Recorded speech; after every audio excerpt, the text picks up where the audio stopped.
votre émission priante chaque jour de carême.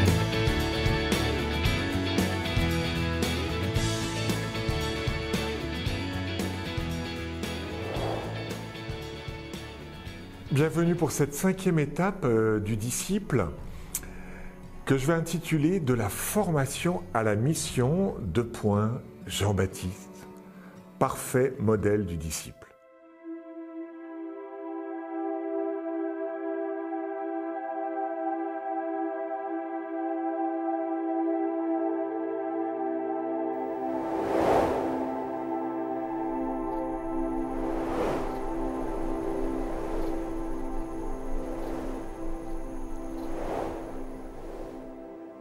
Alors je lis au chapitre 6.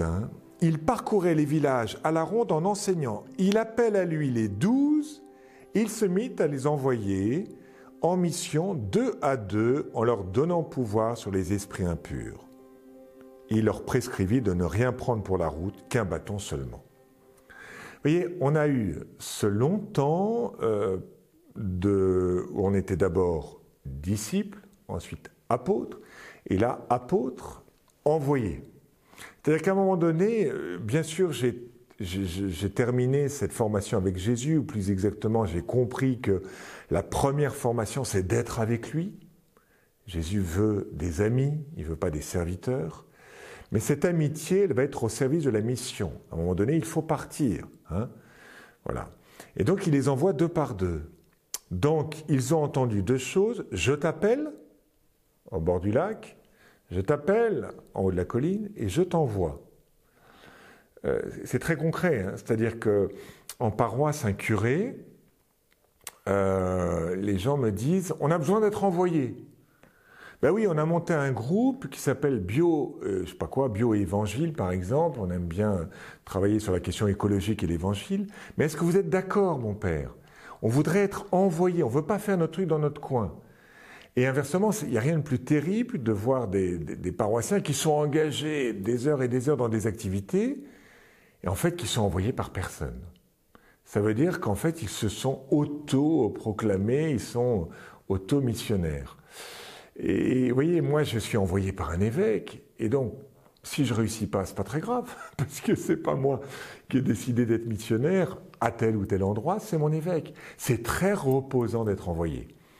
Donc ça, c'est la première marque du disciple, il est envoyé. 2 par 2, pourquoi ? Parce que c'est la charité qui va témoigner. Évidemment, quand les gens nous rencontrent, ils voient une communauté, un 2 à 2, et ce 2 à 2, il parle aux gens. On ne sait pas très bien si celui qui porte du fruit, c'est Jacques ou Jean, c'est l'un ou l'autre, ou c'est les deux. Et puis Jacques, il est un petit peu le caillou dans la chaussure de Jean, finalement. Il nous empêche. Le frère, c'est celui qui nous aide et c'est aussi celui un peu qui nous sort de notre confort et qui nous oblige à aimer et à sortir du sentiment amoureux pour être dans un amour réel. Aimez non pas vos amis, comme dit Jésus, mais aimez aussi ceux qui vous agacent. Et puis le 2 par 2, ça va être aussi la correction fraternelle. En fait, on s'aperçoit qu'on a tout ce qu'on appelle un angle mort, c'est-à-dire qu'un petit peu comme la feuille de salade sur la dent, vous voyez. Vous ne la voyez pas, cette feuille de salade, mais tout le monde la voit. Et vous pouvez être génial à 97%, mais souvent il y a 3%, et c'est dommage, de choses qui ne vont pas bien et qui vont casser tout l'édifice. Moi, je pense à un groupe de musique chrétien, ils fonctionnaient très bien, mais ils avaient des petits soucis. Et ils n'ont pas demandé d'avis, ils ne voulaient pas trop remettre leur mission, être envoyés. Et du coup, ce groupe de musique n'existe plus aujourd'hui. Quel dommage, voyez. Donc ça, c'est ce 2 par 2, ce qu'on appelle l'autre, qui est là comme serviteur de la correction fraternelle. Il va me corriger, si je lui demande, bien évidemment, en lui disant « Mais tiens, François, qu'est-ce que tu vois qui ne va pas bien chez moi ?» Bon. Alors, départ de mission... Retour de mission, on a ce retour de mission au chapitre 6, verset 30. Les apôtres se réunissent auprès de Jésus, ils lui rapportèrent tout ce qu'ils avaient fait et tout ce qu'ils avaient enseigné. Bon, il leur dit, venez à l'écart. En fait, quand on lit ce départ de mission au verset 6, ce retour de mission, verset 30, entre les deux, il n'y a pas grand-chose au niveau de la mission.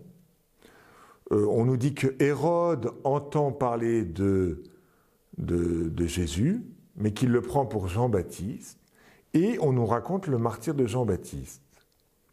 Qu'est-ce que ça veut dire? Attends, vous partez en mission, vous revenez de mission, vous nous racontez rien sur la mission, et vous nous parlez de Jean-Baptiste. Pourquoi ce portrait de Jean-Baptiste entre le départ de la mission et le retour de la mission? Pour 2 raisons. La première raison, c'est que, en fait, on prend Jésus pour Jean-Baptiste. Et c'est Hérode qui dit on entendait parler de lui, et l'on disait Jean le Baptiste est ressuscité d'entre les morts, d'où les pouvoirs qui arrivent par sa personne. D'autres, c'est un prophète. Hérode, donc, en ayant entendu parler, disait c'est Jean que j'ai fait décapiter qui est ressuscité. Voilà, tout simplement, on prend l'un pour l'autre. Ce qui est dommage, c'est que Jésus, c'est pas Jean-Baptiste, c'est pas une personne du passé, c'est la nouveauté même.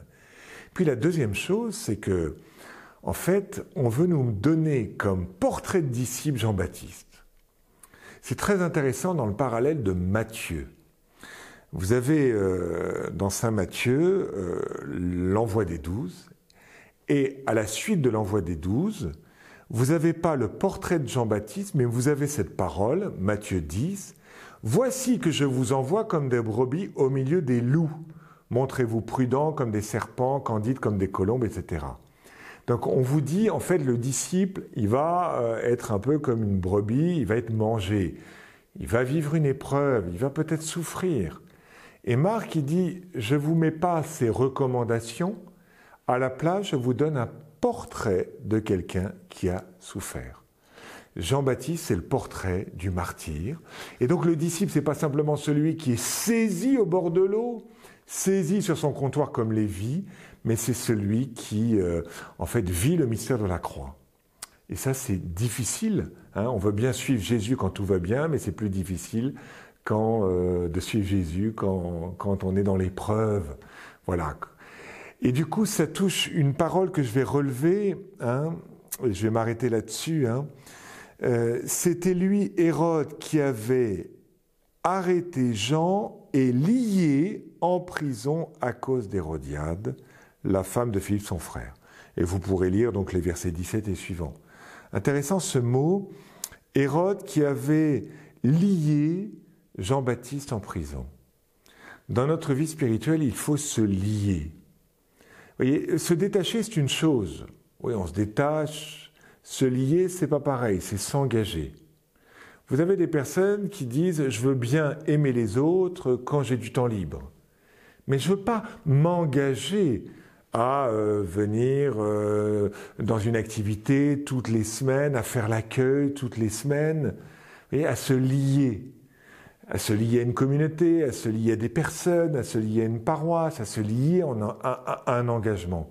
Et le terme de lier est très important, et c'est ça qu'il faut demander, c'est-à-dire sortir un petit peu de l'épanouissement de soi.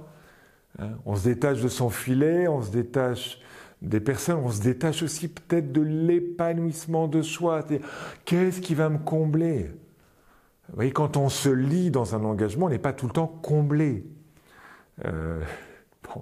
Alors on va prier, on va demander ça. Seigneur, toi qui nous appelles à te suivre, en quittant, mais aussi en nous liant à toi, eh bien, je te demande de voir quels sont les engagements que je dois vivre pour être libre. Libre par rapport à cet impérialisme des sentiments.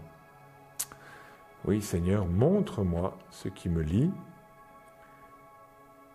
au monde et à quoi je dois me lier pour être lié à toi, pour être ami de toi, en communion avec toi. Petit travail pratique. À quoi, à qui je dois me lier? Ce n'est pas se détacher, on l'a vu, mais c'est se lier, s'engager. Ça peut être un petit engagement comme une prière quotidienne, même si c'est plus difficile parfois. Ça peut être un engagement plus important, un service dans une paroisse où je décide d'être régulier dans ce service, et pas simplement quand j'en ai envie.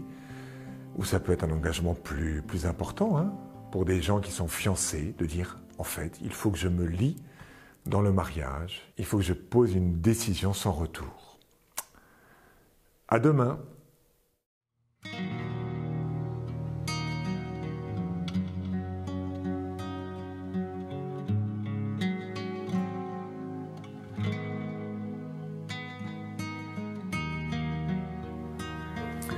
Si vous souhaitez retrouver le Parcours Saint-Marc en intégrale, merci d'aller sur Emmanuel Play, Paul Dollier, Parcours Saint-Marc. Le lien est en description sous la vidéo.